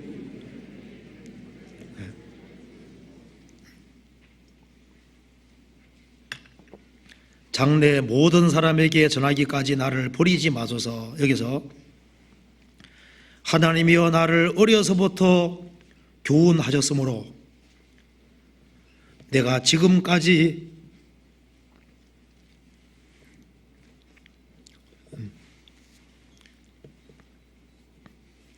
죄송합니다.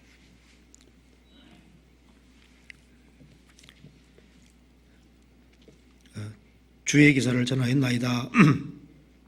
하나님이여, 내가 늙어 백수가 될 때에도 나를 버리지 마시며. 이 말씀에서요, 다윗은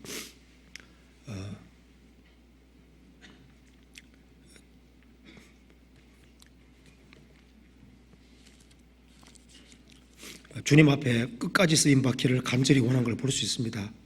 그 다윗은 끝까지 귀하게 쓰임 받았고, 마지막을 한번 봅시다. 사무엘하 23장입니다.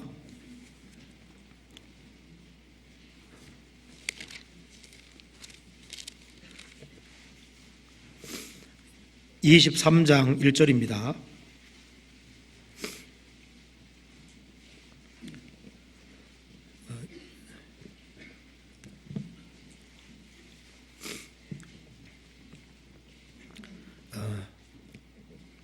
이는 다윗의 마지막 말이라. 이새의 아들 다윗이 말하며 높이 올리운 자 야곱의 하나님에게 기름 부음을 받은 자 이스라엘의 노래 잘하는 자가 말하도다. 여호와의 신이 나를 빙자하여 말씀하시며 그 말씀이 내게 있도다. 이게 이는 다윗의 마지막 말이라고 되어 있는데요, 이새의 아들 다윗이 말하며 높이 올리운 자 야곱의 하나님에게 기름 부음 받은 자 이스라엘의 노래 잘하는 자가 말하도다. 다윗은 예수님 다음으로 가장 많이 할애되어 있는 사람입니다. 그래서 다윗은 세계적으로 모르는 사람이 없잖아요. 다윗은 정말 높이까지 올라갔습니다. 그렇게 된 이유는 그는 시편 1편 속에 살았습니다. 1편 속에 살고, 그리고 끝까지 신앙생활을 잘하고 마지막까지 아주 마무리까지 아주 잘한 대표적인 사람이 됐습니다. 그러면은 이런 대조적인 삶의 원인이 뭘까요? 사울은 기도를 안 했습니다. 다급할 때만 몇 번 주님께 부르짖고 그 이후에는 주님하고 소원하게 떨어져 지낸 거예요. 그러니까 하나님을 향한 확실한 믿음에서 흔들리니까 다른 모든 것이 다 실패하게 됐던 거예요. 그리고 사울은 말씀 받다는 말이 찾아보기 어렵습니다. 근데 다윗은 보면은 다윗은 하나님 말씀을 주야로 묵상했잖아요.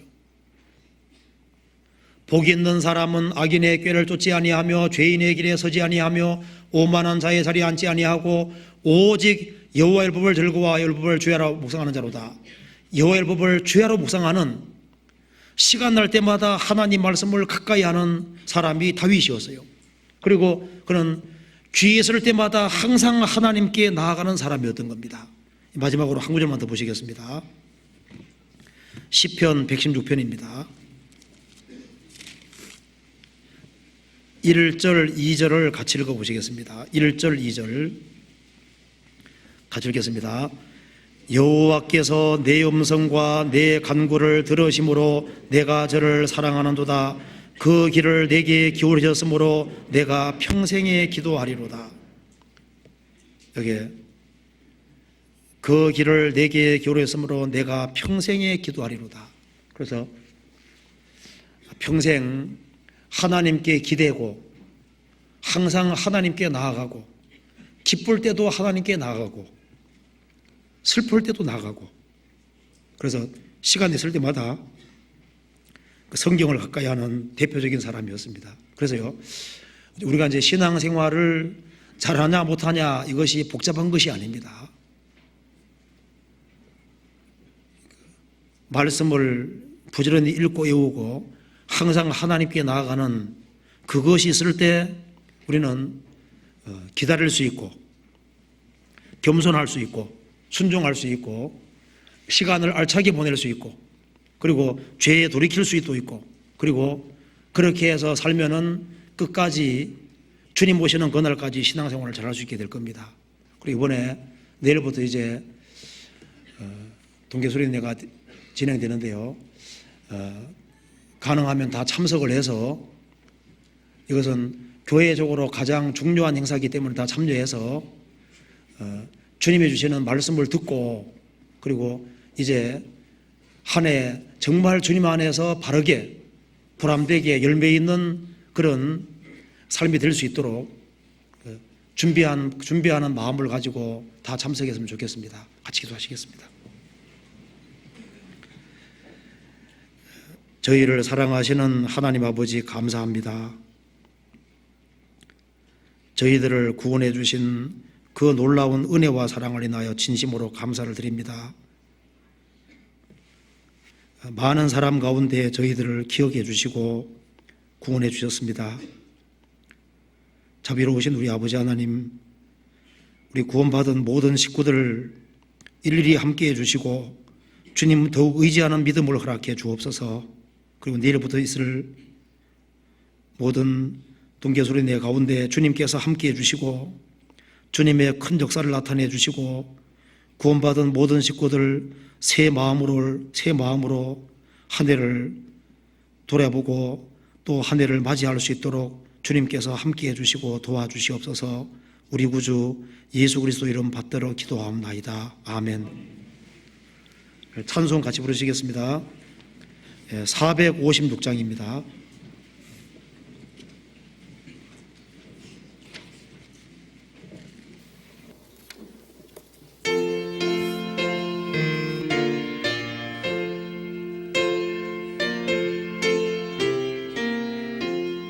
주와 같이 길 가는 것 즐거운 일 아닌가. 우리 주님 걸어가신 발자취를 밟겠네. 한 걸음 한 걸음 주 예수와 함께 날마다 우리는 걷겠네. 어린아이 같은 우리 미련하고 약하라. 주의 손에 이끌리어 생명길로 가겠네. 한 걸음 한 걸음 주 예수와 함께 날마다 우리는 걷겠네. 꽃이 피는 들판이나 험한 골짜기라도 주가 인도하는 대로 주와 같이 가겠네. 한 걸음 한 걸음 주